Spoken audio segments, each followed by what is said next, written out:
Multiply 4 times 3 and 7/8. When multiplying a whole number to a mixed number, I like to view them both as regular fractions or improper fractions. Now, turning a whole number into a fraction is easy. You could turn any whole number into a fraction by putting it over 1. So this becomes 4 over 1. Now, how can I turn 3 and 7/8 into an improper fraction? Multiply the whole number out in front to the denominator of 8. 3 times 8 is 24. Take that 24 and add it to 7. 24 plus 7 is 31. That becomes your new numerator. Keep the denominator of 8 exactly the way it is. Now I have two fractions being multiplied together. And when that's the case, multiply the numerators together and multiply the denominators together, straight across the top, straight across the bottom.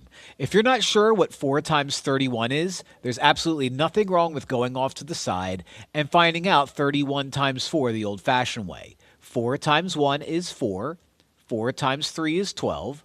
So my numerator becomes 124. My denominator is going to be 1 times 8, which is 8. Now, if you look at these numbers, you're noticing two things. First off, it's improper, so I have to make it mixed. But before I do that, I notice that these are both even numbers. So what I can do is I could simplify by dividing both the numerator and the denominator by 2.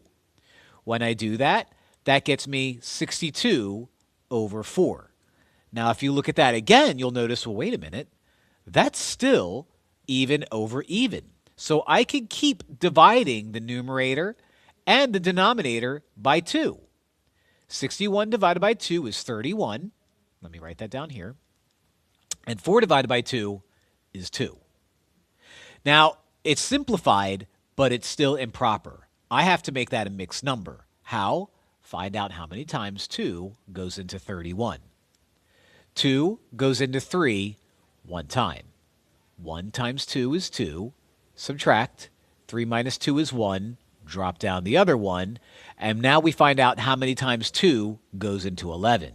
2 goes into 11 5 times. 5 times 2 is 10. Subtract. And 11 minus 10 is 1. So with no more numbers to drop down, we have a remainder of 1. So how can I turn all of this into a mixed number? Well, the quotient of 15 that we got is going to be the whole number that lives out in front. My remainder of 1 is my numerator. And my denominator is still going to be that 2. That will not change.